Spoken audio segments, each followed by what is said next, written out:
Mari kita bersekutu di dalam nama Tuhan Yesus Kristus.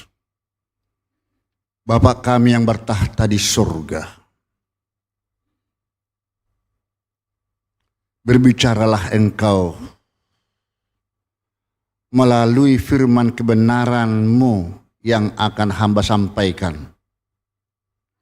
Tentu saja kami orang-orang berdosa ini sebelumnya mohon diampuni segala kekurangan dosa kami, agar kami layak sehidangan dengan Tuhan pada pagi hari ini.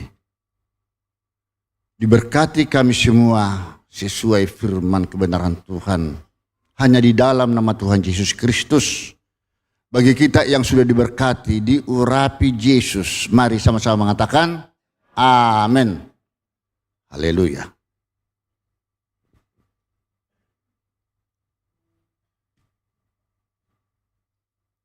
Shalom saudaraku. Apa kabar? Haleluya. Terima kasih. Ya, topik yang kami sampaikan firman kebenaran Tuhan adalah begitu sulitnya menjadi orang yang kudus. Topik ini sengaja saya sampaikan karena inilah inti pokok tujuan hidup seseorang. Kenapa saya katakan sulit menjadi orang kudus sempurna, tidak bercacat sedikit pun? Ini semua adalah karena faktor kuasa gelap, iblis, yang telah mendesain hati, pikiran, atau tubuh jasmani kita dengan mengabaikan roh kehidupan yang pernah dihembuskan Allah lewat hidung manusia saat diciptakan pertama. Sebagaimana diatur dalam Kejadian 2 ayat 7. Lalu juga meniadakan Roh Kudus yang sudah berdiam di dalam tubuh kita ini. Seperti yang sudah diatur di dalam 2 Korintus 6 ayat 19 sampai 20 itu. Ini diabaikan oleh kita, jasmani, lahiriah kita. Maka kodrat dosa yang terbingkai di dalam kehidupan Bapak, Ibu, Saudara, dan saya meletus. Keluar dia. Apakah itu seperti kedengkian, kesombongan, kemarahan, kebencian, dendam, sombong? Itu muncul. Kalau itu dikatakan secara terang-terangan, lebih ketahuan. Tapi apabila itu disembunyikan di balik kesucian kita, seolah-olah kitalah orang yang benar. Ini yang berbahaya. Karena dia masuk dalam bingkai hati yang kotor, busuk, munafik. Sangat berbahaya. Sangat berbahaya. Dan ini durhaka. Kita terkesan menerima Injil Tuhan, tapi kita tolak. Nah, mengapa begitu penting? Klik. Mengapa begitu penting, mahalnya kekudusan itu, Bapak, Ibu, Saudaraku? Ini karena memang syarat mutlak untuk masuk surga. Nah, kok ini masuk surga ini apakah memang menjadi barang langka? Itu sebenarnya adalah benar barang langka mahal ya branded, yang tidak ternilai harganya Bapak Ibu Saudaraku. Makanya di 1 Petrus 1 ayat 16 dikatakan, ya, kuduslah kamu sebab aku kudus. Be holy for I am holy. Be holy for I am holy. Tanpa kudus, tak bakalan bisa kita masuk kerajaan surga seperti yang mana dirintis oleh Tuhan Yesus Kristus. Klik. Dia sengaja datang ke bumi ini, merintis jalan kehidupan kita. I am the way, the truth, and the life. Akulah jalan kebenaran dan hidup. Tanpa dia, ini udah sering firman ini terucap. Tanpa aku, kata Tuhan Yesus, tak mungkin bisa masuk surga. Kenapa dikatakan begitu sulitnya masuk surga? Ini ada di sana dolorosa. Ada di sini jalan-jalan penderitaan. Jadi jalan yang ditempuh Tuhan ini adalah jalan sengsara penderitaan. Hidupnya benar-benar lurus, tidak bengkok, seperti kita sering salah arah persoalannya. Jalan yang kita tempuh juga salah tujuan. Bukan ke surga tapi ke neraka, untuk mengarah kepada kebinasaan. Makanya kekudusan itu adalah sangat-sangat langka atau barang branded, barang mewah yang tidak ternilai harganya, saudaraku. Berbeda dengan hedonisme, ya, kekayaan dunia. Apalagi kalau itu didapatkan harta-harta kekayaan dunia itu dari hasil korupsi, hasil tak benar. Itulah yang akan menuju kepada kebinasaan. Klik.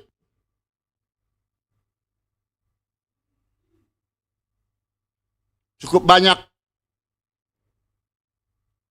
contoh yang mau saya sampaikan kepada Bapak Ibu Saudaraku. Yang jelas bahayanya dosa yang terselubung ini jika disembunyikan di dalam hati yang kotor, Bapak Ibu Saudaraku. Disembunyikan, sesungguhnya dia telah melakukan perbuatan dosa. Seolah-olah purba. Maaf, tidak ada marga orang purba di sini. Pura-pura baik. Sok suci. Sok alim. Benar kan? Ini yang terjadi. Nah, saya mau mengatakan beberapa contoh yang tersembunyi itu. Sekalipun disebutkan misalnya Bapak Ibu, dalam doa Bapa kami yang ada di surga, jauhkanlah kami dari yang jahat, tanda kutip. Tetapi jika saudara masuk ke panti pijat misalnya, atau istilah SPA, lain jenis, apakah saudara tidak berpotensi akan masuk kepada kejahatan perbuatan dosa, katakan selingkuh? Kan itu sudah pencobaan. Saudara sudah tahu itu hewan atau maaf nih yang 4 kaki, singa betina, ular betina. Saudara masuk ke jurang itu. Ini namanya orang konyol, bodoh. Itu adalah kuasa gelap, kuasa dunia. Belum lagi, saya tidak munafik, profesi-profesi. Tidak hanya profesi hakim, profesi pendeta, profesi dokter yang sering melakukan perbuatan terselubung. Kami dulu hakim. Saya tidak munafik. Mengapa begitu banyaknya hakim tertangkap? Karena dia memang tidak memikirkan profesi dia itu mahal yang mulia di bumi. Hingga bisa menjual putusan yang seharusnya dihukum dibebaskan.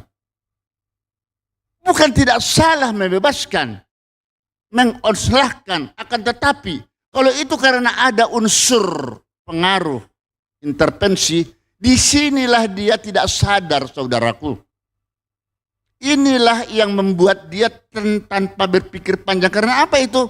Roh kuasa gelap menghantui hidupnya. Kalau dia sadar, tidak bakalan. Demikian juga profesi pendeta. Gak usah jauh-jauh. Mungkin sudah pernah saya katakan di sini, di Medan. Gereja pun dijadikan menjadi sarang narkoba. Bagaimana itu? Memberikan khotbah-khotbah yang benar, tetapi sebenarnya perbuatannya nggak jelas. Ini bahaya laten. Profesi dokter yang sesungguhnya dia ahli di bidang entah kandungan atau bedah, tetapi supaya dapat sesuatu berkat dunia, supaya dapat dia uang segepok, seharusnya ini pasien tidak harus dioperasi, tapi dibilang dioperasi. Ngeri. Ada banyak begitu, mengaku sendiri bagaimana celah-celah untuk mendapatkan beberapa keuangan itu. Belum direktur utama suatu perusahaan misalnya, sekretarisnya karena sering berjumpa, bertemu, dia berpotensi untuk melakukan berbagai hubungan-hubungan seksual. Tetapi sebenarnya kalau dia mempunyai suatu pemikiran yang logis, muncul kuasa roh Tuhan kepada dia, dia tidak perlu mengambil sekretarisnya yang laki-laki kalau dia perempuan dan seterusnya. Sebaliknya.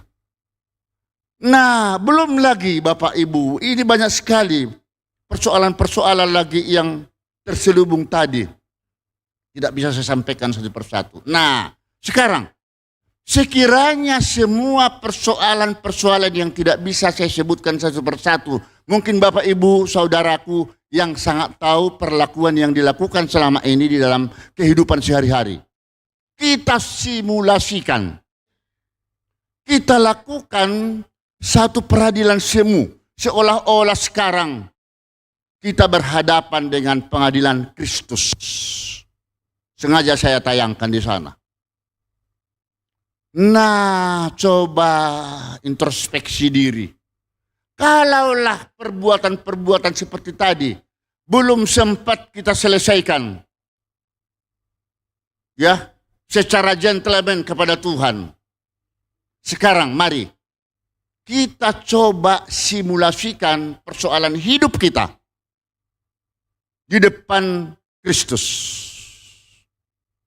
Karena kalau nanti sudah pengadilan Kristus, di penghakiman terakhir belum tentu kita masih ada. Sekarang mari, mumpung kita masih sehat dan masih bisa menikmati firman ini. Coba, di dalam Pengkhotbah 12:8, 12:4 ayat 14. Di sana ada satu perbuatan yang tersembunyi yang diadili pengadilan Kristus. Dikaitkan dengan 2 Korintus 5 ayat 10 itu. Setiap perbuatan itu harus dihadapkan kepada pengadilan tahta Kristus. Apakah itu tersembunyi terang-terangan?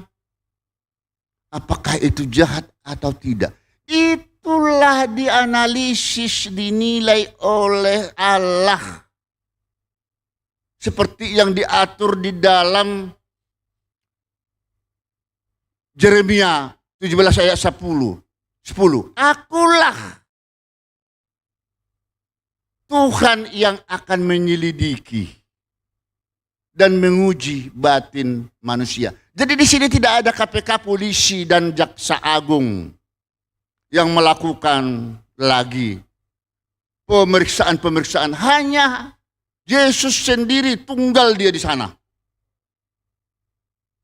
Tunggal. Dan itulah yang murni sangat-sangat mulia. Kami di dunia mulia katanya hakim.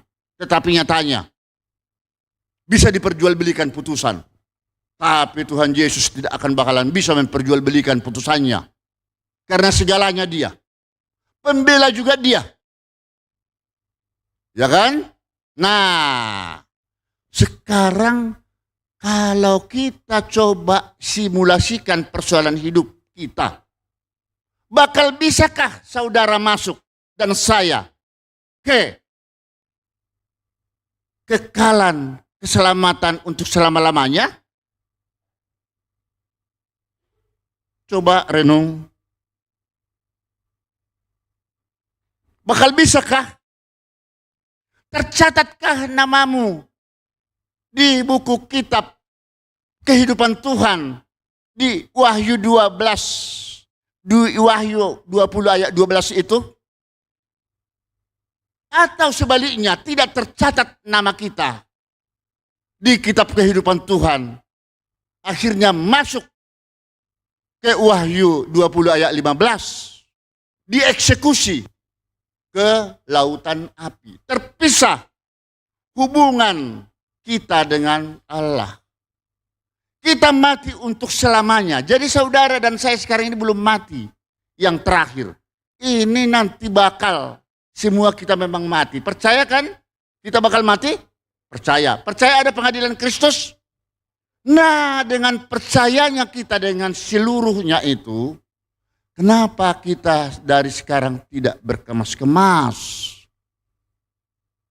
Kesempatan ini Bapak Ibuku, saudaraku. Kesempatan. Seperti ini nanti karena ini firman kebenaran Tuhan. Seperti ini nanti Bapak Ibu kita semua akan diadili di depan tahta Kristus. Saudara akan bisakah menjawab, bukan aku itu Bapak yang mulia Tuhan Yesus. Tak bisa berkelit. Aku yang disuruh oleh seseorang. Gak bisa seperti di pengadilan negara. Dihilangkan barang bukti. Supaya tidak terbukti. Loh, saya saja di pengadilan Jessica dihilangkan celana. Supaya jangan ketahuan ada buktinya. Justru itu saya jadikan ada apa dibuang. Berarti ada relevansi dengan peristiwa. Itu manusia. Kalau Tuhan tidak usah ngomong. Udah tahu, dia penyelidik hati, penguji batin. Aduh, aku juga saya merenung terus waktu menyampaikan firman ini. Bagaimana ini Tuhan? Karena ini koreksi. Janganlah kiranya ini Tuhan pedang bermata dua. Bahaya ini saya pikir. Ngeri. Belum lagi. Ini di Ibrani 10:2, 6:27 ini. Ini ada yang menarik di dalam Ibrani 10:2-6. Enggak, masih terus. Jangan dulu. Oh, boleh. Boleh sekedar masuk ke ini ilustrasinya ya. Ini jalan menuju surga ini dan menuju neraka ini, coba lihat di Matius 7, 13-14 itu. Kalau menuju kekekalan, pintunya sempit. Sempit sebenarnya yang dimaksud di sini, sedikit orang bisa masuk.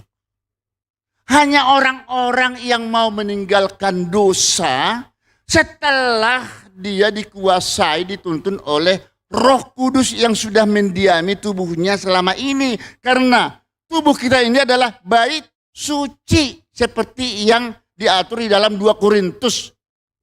Langsung lompat dulu 2 Korintus 2 ayat 19-20.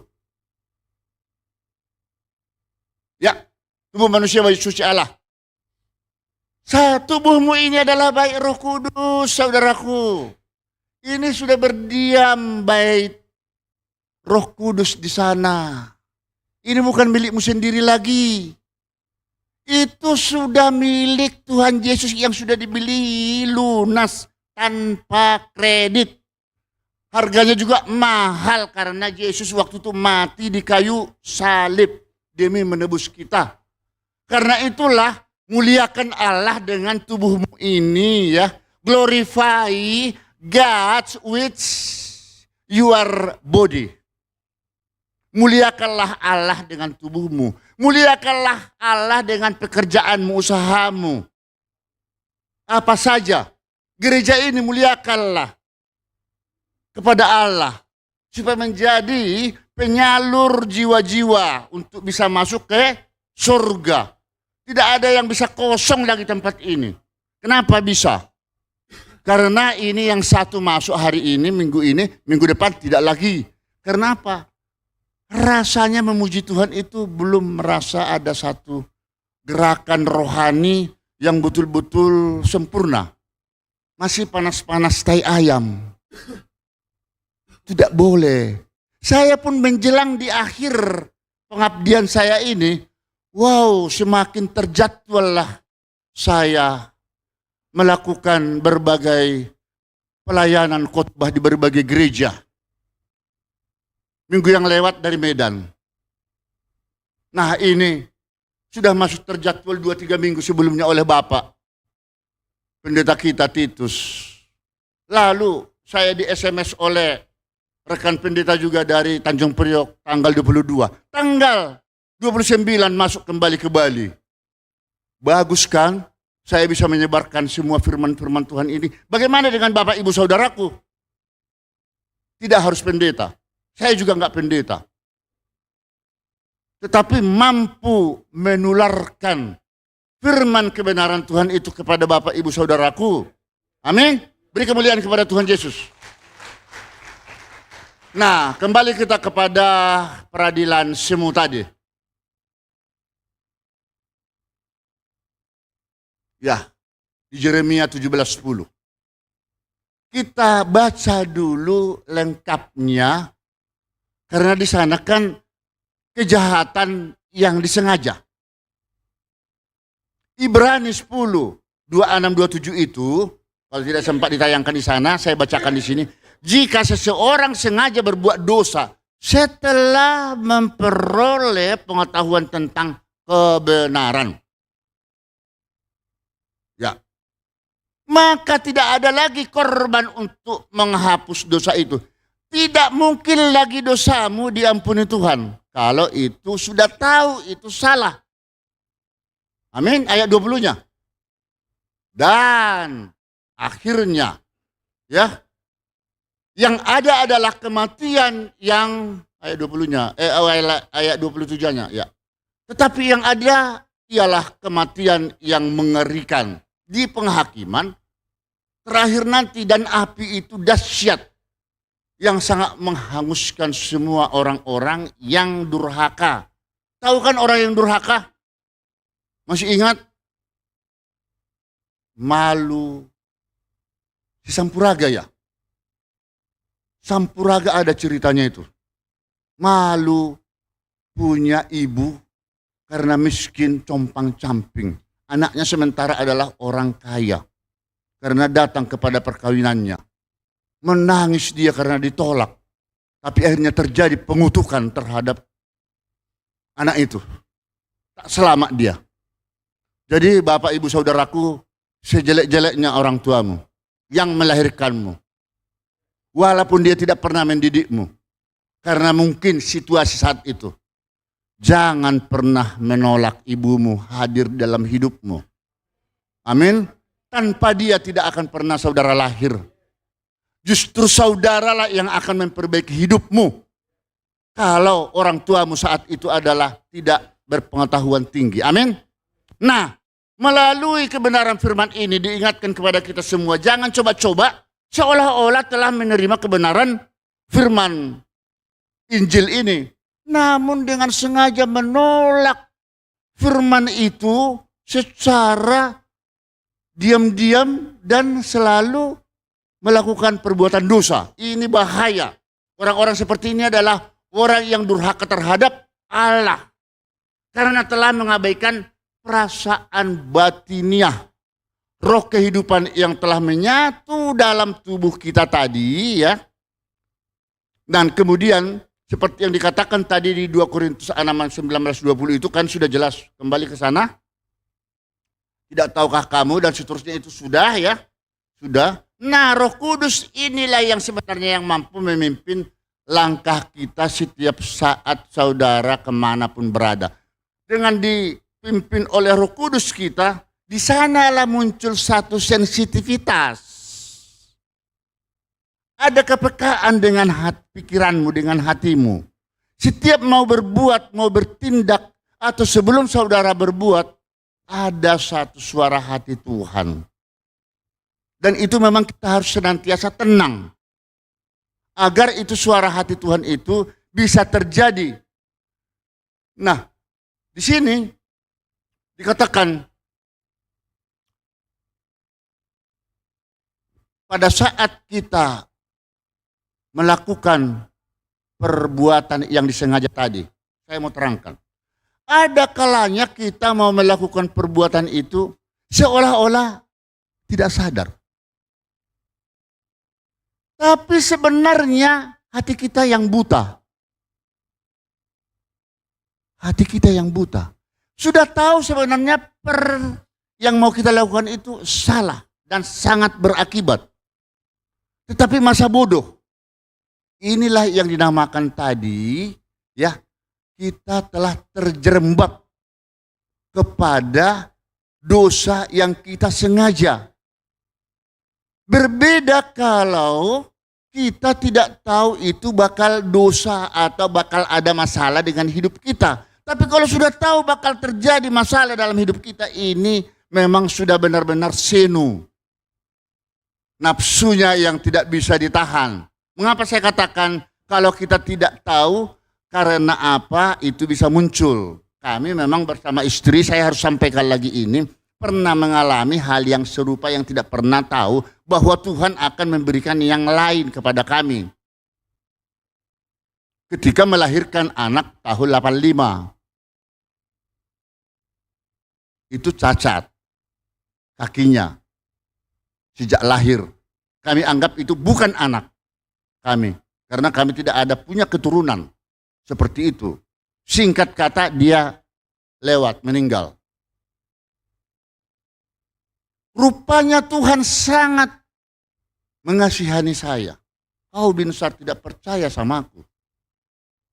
Tahun 1990, lahir kembali anak laki-laki sama cacat. Wow. Diuji saya di sini oleh Tuhan sejauh mana kekeras bandelan saya. Diuji kami berdua sama nyonya. Sementara nyonyaku adalah dari Islam. Saya bawa dia bukan karena aku. Tapi juga karena dia ada mimpi nanti suatu saat kalau diberikan kesempatan oleh Bapak Pendeta berkhotbah. Itu juga sering selalu berkhotbah kalau 2 sesi. Dia waktu melahirkan, saya baca. Karena cacat kan, saya sudah belajar firman jadinya. Di tahun 85, udah cukup jauh ya, sampai kepada tahun 90. Ada satu di Yohanes 9 ayat 3. Kalau lahir anakmu cacat, bukan karena kesalahanmu, bukan karena kesalahan anak. Tapi karyaku, pekerjaanku akan saya tunjukkan kepadamu. Itulah aku, kata Tuhan. Wow. Akhirnya saya panggil, suster, mana anakku? Saya gendong. Tuhan, engkau yang memulai. Engkau yang menciptakan anak ini. Firman kebenaranmu seperti ini. Pasti Tuhan akan mengembalikan ini dengan sempurna. Haleluya. Hanya 2 bulan. Jangan coba-coba kalau kita percaya sama Tuhan tapi tidak berbuat. Mati imanmu. Sia-sia imanmu. Saya berbuat. Berobat ke pihak ortopedi, tulang. 2 bulan ya. Ternyata sembuh. Haleluya. Sembuh, sempurna, tidak cacat sama sekali. Sekarang dia sudah menjadi pengacara dan kurator. Ganteng lagi kalau menurut ukuran wanita. Saya tidak mau memuji anakku. Hebat Tuhan ini ya. Kalau dikatakan Tuhan engkau baik, itu tadi lagu kita. Ya, yang sudah mengalaminya. Yang belum Bapak Ibu Saudara mengalami itu tidak dirasakan itu. Itu hanya secara kognitif, secara nalar saja. Ya. Nah, kembali kepada itu, sensitivitas. Saya seharusnya sudah meninggal kan di tahun 2019. Tapi karena roh Tuhan ada bersuara, Pak Binsar jangan ikut di pesawat itu. Pesawat Bangka Belitung, Lion Air dari Jakarta ke Bangka Belitung. Saya tidak ikut. Ada apa ini? Tuhan, saya hanya berdoa. Coba kalau saya ikut, mana jadi kita ketemu? Banyak orang meninggal sebelum waktunya. Yang seharusnya dia masih bisa hidup loh. Aduh. Itu adalah karena kebodohan. Karena dia tidak memasukkan kuasa Roh Kudus senantiasa bersemayam di dalam tubuhnya yang sudah dinobatkan, sudah ditetapkan oleh Allah, yaitu tubuh Kristus ada di dalam tubuhmu. Tapi kamu kotori, kamu rusak dia. Padahal ini tubuh jasmani ini tidak berharga di mata Tuhan. Tidak. Yang berharga adalah roh kehidupanmu itu yang bertanggung jawab nanti di dalam pengadilan Kristus. Memang kita dibangkitkan lagi. Paham firman Tuhan yang saya sampaikan ini? Haleluya. Tapi percaya, pembela kita tetap ada. Ya, pembela kita tetap ada. Namun kita harus dihajar Tuhan dulu. Nah, karena kita bodoh. Ada dicatat di dalam Ibrani 12 ayat 10, mungkin ada di situ. Ya, ini dia orang-orang pembohong, pendusta, pendosa. Semua dilakukan, sudah tidak terhingga lagi kesalahan yang dilakukan. Dan ini adalah bakal orang-orang yang masuk apa? Ke jalan api neraka tadi. Ya, terpisah dengan Tuhan. Tapi dihajar dia habis-habisan, apakah hancur rumah tangga, nyaris cerai? Kembali lagi, baik. Dihajar perekonomiannya, hancur berantakan, jadi orang miskin. Tidak punya uang sama sekali. Ya, sebelumnya dia suka kesana kemari, habis, ludes. Tapi bangkit kembali. Sakit penyakit bermunculan. Karena stres. Tapi akhirnya bisa sembuh kembali. Ya, dan lain-lain and so on. Tetapi ternyata itu semua seolah-olah dibiarkan Tuhan. Kalaupun Bapak, Ibu, Saudaraku sudah minta tolong aku Tuhan, aku menyesal. Tuhan sangat tahu bahwa saudara itu belum waktunya tobat. Makanya terjadilah kehancuran sampai tergeletak. Tadi dibilang Bapak, walaupun jatuh tapi tidak sampai tergeletak. Kalau enggak begitu caranya menghajar melalui pendidikan, saudara tidak akan tobat-tobat. Begitu cintanya dan sabarnya lah Tuhan Yesus terhadap kita atau Allah terhadap ciptaannya. Karena dia tidak menginginkan ada satupun yang binasa. Dia ingin menciptakan bumi langit ini supaya sesuai rancangannya indah. Supaya tidak ada satu orang pun di antara kita. Tuhan sayang sama Bapak, Ibu, Saudaraku dan saya. Sayang banget. Tapi kenapa bandel? Kenapa keras kepala? Karena kekeras kepalaan kita itulah kita hancur jatuh. Orang yang belum pernah jatuh tidak akan pernah dia akan tobat. Sulit. Biasanya harus terproses dulu panjang. Makanya di Ibrani 12:10 itu lengkapnya, sebab mereka mendidik kita dalam waktu yang pendek sesuai dengan apa yang mereka anggap baik. Tetapi Dia Tuhan menghajar kita untuk kebaikan kita supaya kita beroleh bagian dalam kekudusannya.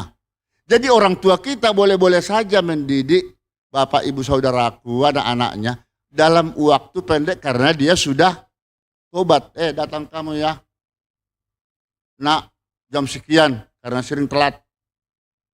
Lalu habis itu janganlah kamu telat terus. Hanya baru itu. Tapi berubah khusus itu. Jangan merokok, gak taunya merokok terus. Tapi akhirnya tidak merokok lagi. Itu pun setelah dia sudah kayak nak kanker atau batuk. Kalau gak kena itu gak mau dia. Oke? Nah, tetapi hebatnya Tuhan itu ya. Dihajar habis-habisan kita melalui kenakalan kita, yang akhirnya tetap ada memang pembelaan-pembelaan kita. Tuhan adalah pembela yang setia setiap saat. Kalau kita mau. Ya, karena hanya Tuhan satu-satunya pembela yang benar. Seperti lagu ini. Tuhan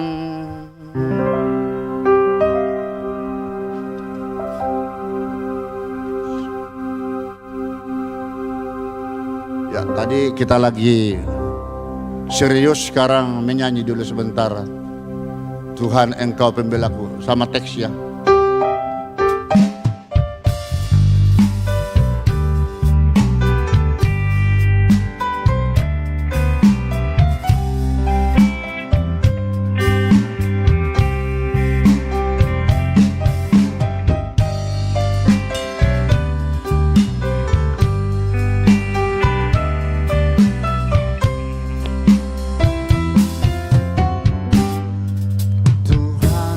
Engkau pembelaku di sepanjang jalan hidupku, dalam kesesakan, dalam pencobaan, tunjukkan setiamu. Kala jiwaku terluka, aku lemah tak berdaya, Kau pegang tanganku, Kau beri kekuatan, hiburkan hatiku.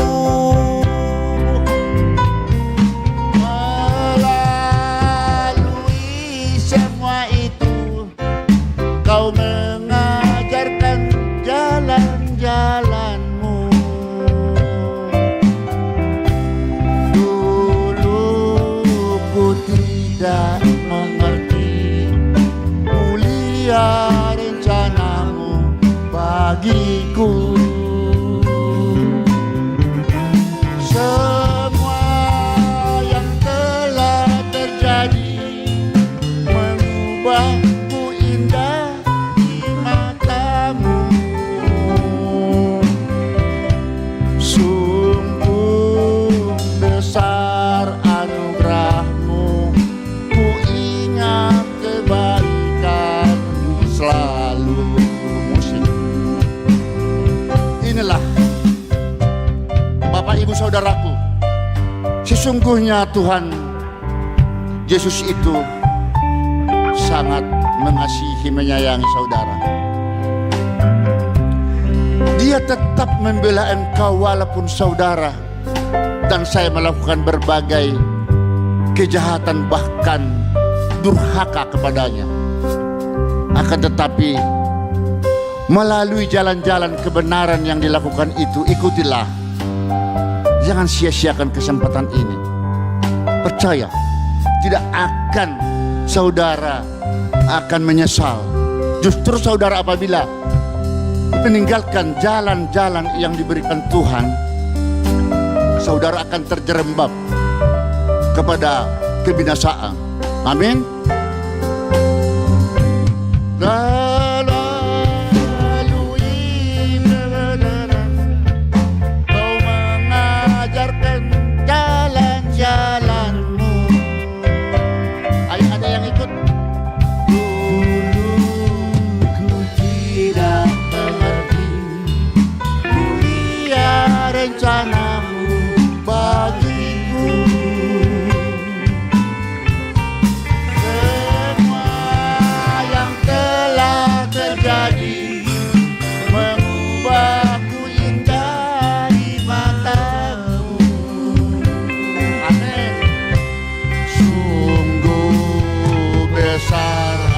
anugerahmu, ku ingat kebaikanmu selalu.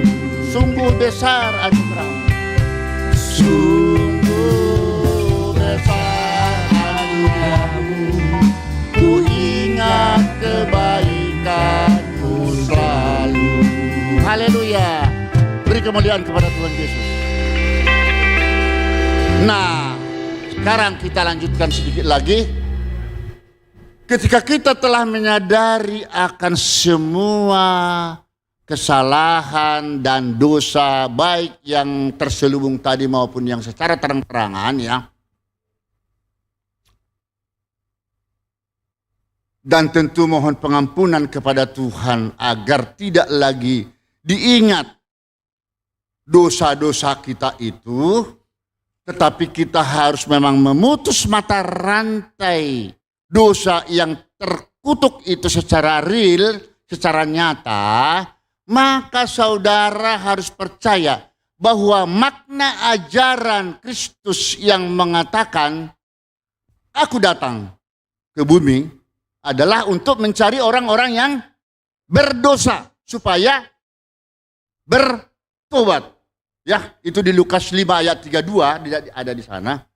Itu akan terjadilah kepada saudara karena tidak ada lagi yang mustahil buat Tuhan, ya, buat saudara pun, karena saudara sudah bertobat. Sudah meninggalkan itu semua. Jadi makna firman aku datang untuk mencari orang yang berdosa, bukan yang benar lagi supaya bertobat. Itulah fakta real ya. Itulah fakta real yang harus Bapak Ibu Saudara camkan. Itu semua kedatangan Tuhan tadi adalah ketika kita sudah orang-orang yang melakukan perbuatan dosa selama ini.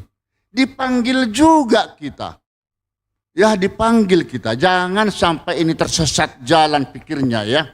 Nah, kalau orang-orang seperti ini akhirnya dipanggil, kita yang sudah berdosa tadi, bonusnya luar biasa saudaraku. Rupanya ada bonus. Ya, di Ibrani 10:17, klik. Ini dia bonusnya, pengampunan dosa setelah bertobat.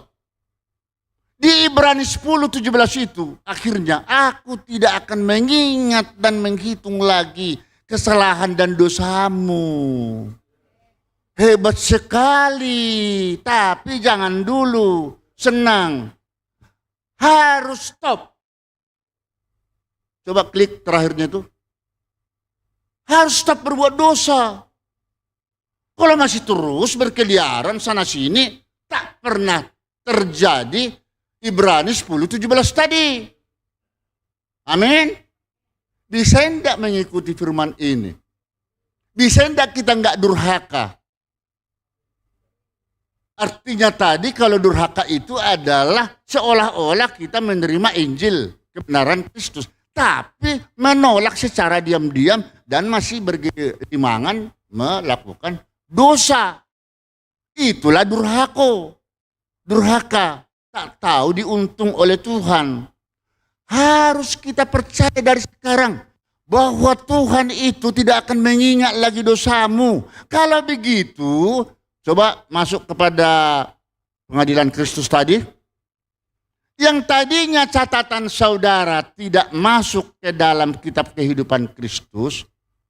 Yang pengadilan Kristus, coba.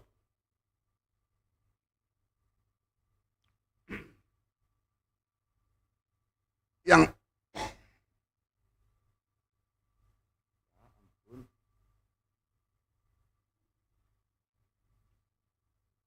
ya ke situ. Ini belum ini. Sayang aja. Oh ada? Enggak, ke pengadilan Kristus.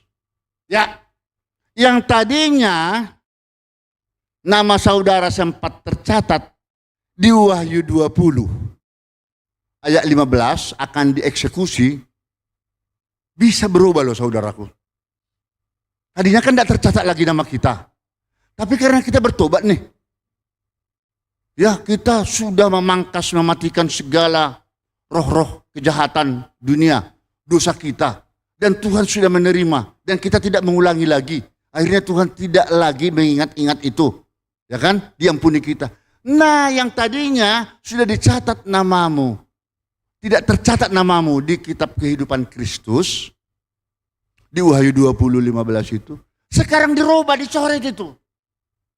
Akhirnya masuk kepada catatan beliau yang mulia di Wahyu 20 ayat 12. Tercatat nama kita jadinya. Akhirnya kita masuk kepada kekekalan hidup di sorga. Amin. Beri kemuliaan kepada Tuhan. Wah, namun tidak semudah itu. Masih ada rupanya satu ayat lagi yang tidak ada tadi. 3 salib. Karena itu sebelum terlambat. Sebelum saudara lewat atau dipanggil Tuhan. Ya, jangan buang waktu. Mulai sekarang lah. Membuang waktu sama dengan istilah wasting time, ya. Itu perkarakanlah setiap saat, Bapak Ibu Saudaraku. Seperti simulasi saya tadi dengan Tuhan, ya. Ya, lakukan encounter with God. Perjumpaan dengan Allah. Anywhere, anytime. Setiap saat. Saudara harus melakukan hubungan bilateral secara eksklusif. Secara pribadi dengan Tuhan. Tak perlu ada yang tahu. Baik di mobil pun. Di rumah apalagi kalau setiap pagi. Sudahlah. Berlutut. Ya, amin. Ada yang sanggup itu. Kadang-kadang malas. Ngantuk. Tapi harus bisa mulai dari sekarang. Amin. Nah, karena di sana nanti akan kita lihatlah setelah itu tumbuh satu kasih karunia Kristus bagi kamu. Justru. Nah ini. Dalam kelemahanlah kuasaku menjadi sempurna. Atas kelemahanku. Supaya kuasa Kristus turun menaungi engkau. Atau aku. Karena itu aku senang, masa senang nih, dan rela. Di dalam kelemahan, di dalam siksaan, di dalam kesukaran, di dalam penganiayaan, dan kesesakan oleh karena Kristus. Sebab jika aku lemah, maka aku kuat. Kalimat ini seolah-olah kita diperkenankan Tuhan untuk disiksa, dijolimi, lemah, sengsara. Ini bukan berarti kita maunya hidup itu miskin. Ini karena banyaknya terpaan-terpaan penjoliman kepada kita. Kita juga karena banyaknya cobaan-cobaan seperti tadi, kita itu maunya yang hedonisme. Ya, maunya pijit sana sini. Tapi itu kan, wah, pasti senang ya. Tapi sebenarnya kita kesenangan tadi itu harus bisa dihentikan. Demi untuk menjaga kekudusan kita. Begitu Bapak Ibu Saudaraku. Kalaupun saudara dijolimi, banyak orang kadang-kadang tidak suka dengan kita. Tanpa dasar. Ya, siapa yang menggugat atau menuduh sebenarnya harus mampu membuktikan. Seperti kasus ijazah palsu itu. Kalau nggak mampu membuktikannya, ya seperti itu. Malah kadang-kadang orang yang menuduh, kamu menuduh seseorang, 3 yang menuduhmu. Udahlah, jangan menghakimi kekurangan orang lain. Hakimi sendiri dirimu lah. Ngapain kita berurusan dengan orang lain? Nah ini maksudnya di sana sebenarnya. Dolorosa itu artinya kita harus mau menderita sengsara tapi membawa nikmat. Mana lebih bagus nikmat membawa sengsara daripada sengsara membawa nikmat? Sengsara membawa nikmat, berakit-rakit dahulu, bersenang-senang kemudian. Daripada langsung nikmat, tiba-tiba tenggelam, meratap. Lalu dididik Tuhan, diajar Tuhan. Kalau tidak langsung mati, kalau langsung lewat, tak sempat, tak masuk surga dia. Amin. Nah, sesulit apapun itu tetap ada tetap ada jalan keluar dari Tuhan. Sesulit apapun persoalan hidupmu, kalau saudara selalu berjumpa dengan Tuhan, ya, dan tidak hanya berjumpa, Tuhan kita berjumpa. Ada hubungan interaktif. Sampaikan semua keluh kesahmu kepada Dia. Amin. Itu namanya hubungan eksklusif pribadi. Nah, nanti ada jalan. Dia selalu membuka jalan. Seperti lagu ini mengakhiri khotbah kita. Dia buka jalan.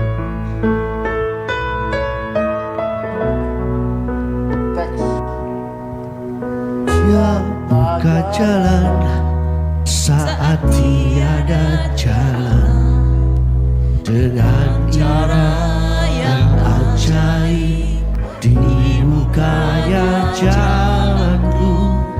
Dia menuntunku dan memeluk diriku Dengan kasih dan kuasanya Dia buka jalan. Dia buka jalan. Dia buka jalan. Dia buka jalan saat tiada jalan, dengan cara yang ajaib dibukanya jalanku. Dia menuntunku dan memeluk diriku, dengan kasih dan kuasanya Dia buka jalan. Dia buka jalan di belantara. Di belantara Dia tetap menuntunku. Sungai aku temui, langit bumi tandanya, tapi firman-Nya tetap. Saat ini Dia buka jalan. Dia buka jalan saat tiada jalan, dengan cara yang ajaib dibukanya jalanku. Dia menuntunku dan memeluk diriku, dengan kasih dan kuasanya Dia buka jalan. Dia buka jalan. Musik. Saya mengajak Bapak Ibu Saudaraku untuk merenungkan firman Tuhan ini. Sesulit apapun yang dihadapi Bapak, untuk bisa bertobat, sekarang saatnya saya minta Bapak Ibu Saudaraku berdoa dalam hati dulu. Berdoa dulu, sampaikan semua keluh kesahmu kepada Tuhan. Oh haleluya. Lihatlah kami Bapa di sorga, yang penuh dosa, yang tak terhitung banyaknya. Tadi kami coba peragakan, sekiranya kami berhadapan dengan tahta Kristus, kami tidak sanggup Bapa, karena banyaknya dosa kami. Kalau tadinya kami berkata, mungkinkah Tuhan bisa mengampuni dosa kami yang banyak itu?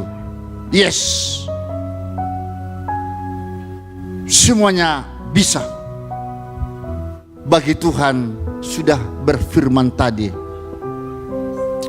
pasti Tuhan akan mengampuni kami dengan syarat kami akan meninggalkan semua dosa-dosa itu. Ketika kami meninggalkan itu melalui jalan yang dirintis Tuhan, Tuhan sudah membuka jalan itu kepada kami dengan keajaiban-keajaiban, mujizat-Mu. Kami mulai sekarang sadar akan pentingnya tujuan hidup kami masuk surga Tuhan. Oh haleluya. Jamah satu persatu anak-anakmu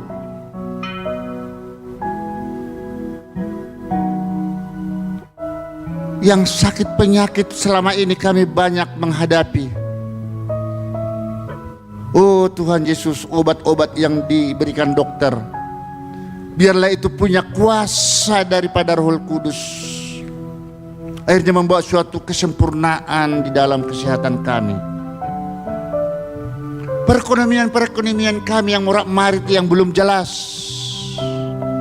usaha kami yang belum jelas, melalui kesadaran kami akan memuliakan itu usaha kami, rumah tangga kami itu di dalam nama Tuhan Yesus Kristus. Kami tidak akan mengotorinya lagi Bapa. Oh haleluya Bapa. Saya tidak tahu apa persoalan pergumulan daripada Bapak Ibu Saudara adik-adikku semua. Di dalam nama Tuhan Yesus Kristus, jamah semua itu Tuhan. Kami orang bodoh, urapi Tuhan, angkat semua masalah itu Tuhan. Tahbiskan itu menjadi takhir. Akhirnya rumah tangga, kesehatan kami, usaha kami bisa juga memberikan yang terbaik untuk memuliakan Tuhan di gereja ini. Oh haleluya Bapa. Di dalam nama Tuhan Yesus Kristus, bagi kita yang sudah diurapi Yesus, mari sama-sama mengatakan amin.